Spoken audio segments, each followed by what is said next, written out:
انت ممكن تضرب ابر كات في ضلع واحد ما يقعش، بس لو ضربتها وهو بيتنفس يقع. تعالى نرجع لماتش اوزك ودبوة. كان جالي سؤال ان دبوة كان محضر كويس جدا وقعد فترة بيحضر وقال لك انا حتى جاهز واوزك ويلا.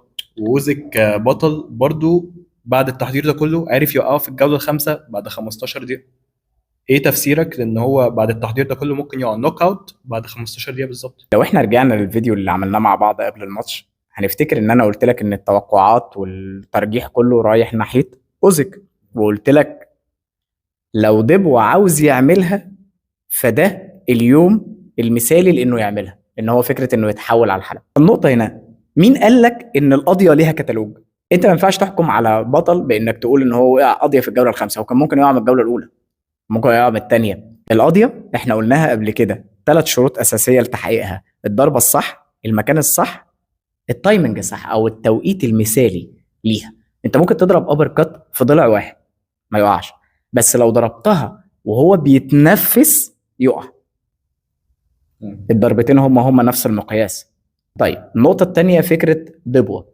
دبوة متوقع ان هو يخسر من اوزيك لاكتر من سبب. اول حاجة، اوزيك ملم بشغل المدرسة البريطانية كله.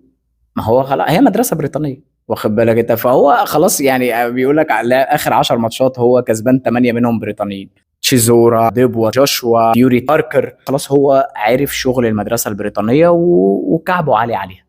فخلاص دي حاجة. الحاجة التانية، ديبوا لما قابلته هناك في الرياض، الشخص جميل لطيف، بس شخصيته على الحلبة ما بيعرفش يغيرها. وخلي بالك في موضوع الشخصية على الحلبة، انت ممكن تبقى لطيف جدا تحت، بس فوق الحلبة انت بتلبس كاركتر تاني او بتتقمص شخصية تانية.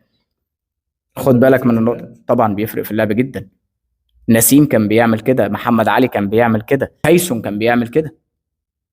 واخد بالك تايسون طيب جدا من جواه، بس الفكره ان هو بيدي كاركتر معين بيرعب الخصوم بتاعته انه بيبص في عينيهم. محمد علي نفس الكلام، تراش توكينج، نسيم حميد بالاستعراض، غيرهم وغيرهم وغيرهم. انت فاهم الفكره؟ فكره الكاركتر على الحلبه مهمه جدا، وانا عامل حلقه بتكلم فيها لما هاجي اقول قصه نسيم. الفكره هنا ان دبوة لطيف تحت ولطيف فوق. بتاعت جوشوا اصلا لما وقع جوشوا مرته تحس انها جايه كده يعني، فاهم؟ دبوة طيب حتى في لعبه. فالشخصيه على الحلبه لازم تبقى فيها شراسه.